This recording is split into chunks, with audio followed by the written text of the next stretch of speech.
Part second botany third में pteridophyte के अंतर्गत साइलोटम में रिप्रोडक्शन पढ़ेंगे।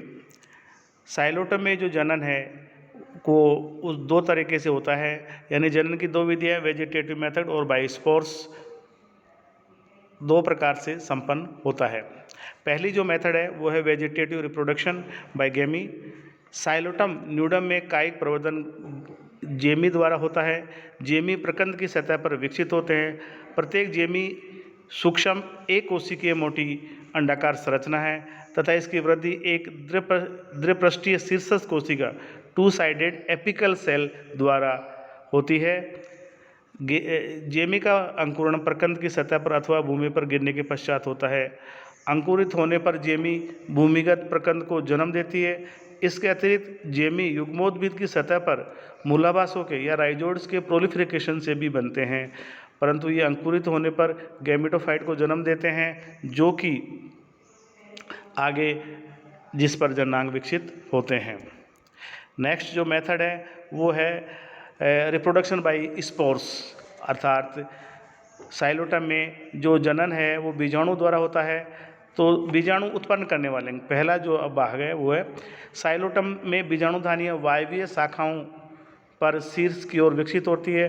प्रत्येक बीजाणुधानी एक सूक्ष्म 2 से 3 mm व्यास से ट्रिब्लॉब्ड यानी त्रिपालित संरचना होती है। यह एक छोटे से उपांग पर विकसित होती है। बीजाणुधानी की प्रत्येक पाली में अनेक बीजाणु होते हैं। इस प्रकार की बीजाणुधानी दो अथवा अधिक प्रकार के स्पोर सेक्स से निर्मित होती हैं, सिनेंजियम कहलाते हैं। सिनेंजियम युक्त उपांग एक ब्रैक्स के कक्ष में स्थित होते हैं।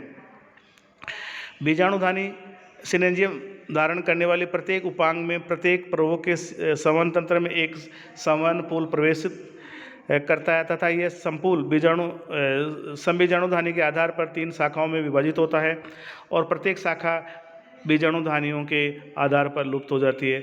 इस प्रकार हम देखते हैं कि साइलोटम में जो रिप्रोडक्शन जो स्पोर्स द्वारा होता है उसमें जो संरचना बनती है वो सिनेंजियम कहलाती है। दूसरा, डेवलपमेंट ऑफ स्पोरेंजिया। बीजाणुधानी के विकास का विस्तृत अध्ययन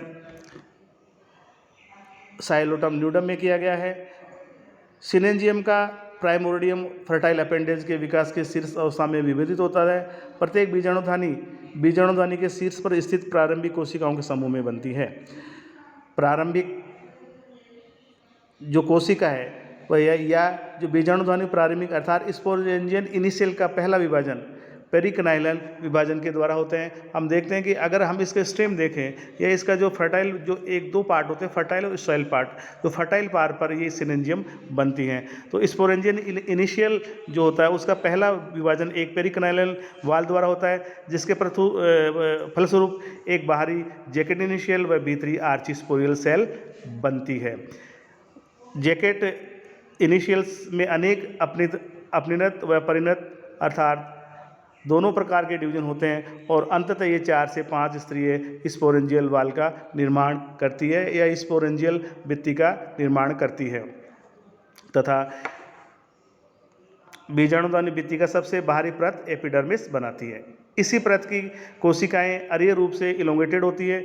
एक स्फुट लाइन ऑफ डेhiscence बीजाणु के आधार पर शीर्ष तक फैले रहती है तथा इस क्षेत्र की बाहरी त्वचा कोशिकाएं अपेक्षाकृत छोटी होती है।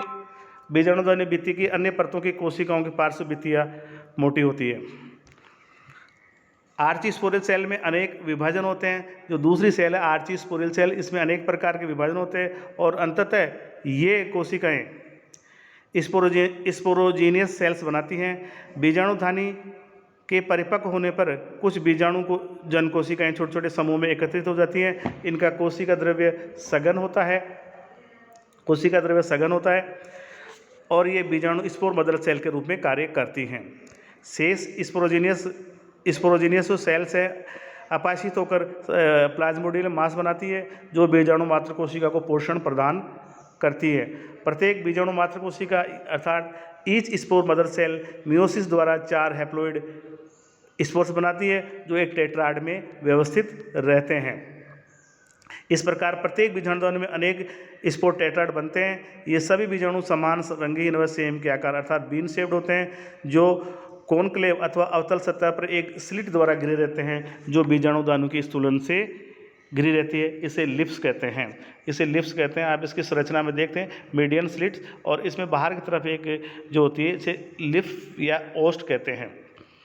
इस प्रकार बीजाणुधानी का स्फुटन सिनेंजियम के केंद्र से प्रारंभ होता है। तीनों बीजाणुधानियाँ केंद्र के बाहर की ओर फटती हैं। इस प्रकार हम देखते हैं कि जो स्पोरेंजिया है उसमें जो स्पोर्स बनते हैं, इस सिनेंजियम का जो परिवर्धन होता है वो यू स्पोरेंजिएट प्रकार का होता है, अर्थात एक से अधिक प्राथमिक कोशिकाओं द्वारा विकसित होता है। प्रत्येक कोष्ठ स्पोरेंजियोफोर की बाह्य भित्ति की त्वचा अलग अलग कोशिका से विकसित होती है। सिनेंजियम 3 बीजाणुओं के संयुक्त होने से बनता है, इसलिए इसे त्रिसंयुज कहते हैं। 3 बीजाणुओं के संयोजन से बनता है, इसलिए त्रिसंयुज कहते हैं। इस प्रकार हम देखते हैं इसकी जो मॉर्फोलॉजिकल है स्ट्रक्चर है या इसकी बाह्य संरचना है, तो बीजाणुधानी की जो बाह्य संरचना है, स्पोरेंजियम की जो बाह्य संरचना है, उसके बारे में कई सारे विवाद हैं। इसके दो या तीन मत व्यक्त किए गए हैं, जिनके अनुसार पहला है बायरहर्स्ट 1956 के अनुसार उन्होंने बताया कि जो त्रिपाली संरचना को त्रिसंयुज बीजाणुधानी या सिनेंजियम माना गया है। इसी तरीके से सोम लोबॉक 1884 के अनुसार छोटी बंदे पत्तियां अर्थात स्ट्राइल लीव्स दृश्य की बीजाणुपर्ण होती हैं, जिनके कक्ष में त्रिसंयुज बीजाणुधानी उत्पन्न होती है। सोम लोबे के मत को बाद में स्काउट 1938 ने भी प्रतिपादित किया। इसी तरीके से जुरानी 1871 ने बताया कि बीजाणुधानी एक छोटी पार्श्व शाखा के शीर्ष पर पाई जाती है, अतः ये त्रिपालित व कोलाइन अर्थात स्तंभिक उत्पत्ति की होती है, जिनका शीर्षस्थ स्थान है। इस मत को गोएबल व आइक्लर ने भी प्रतिपादित किया।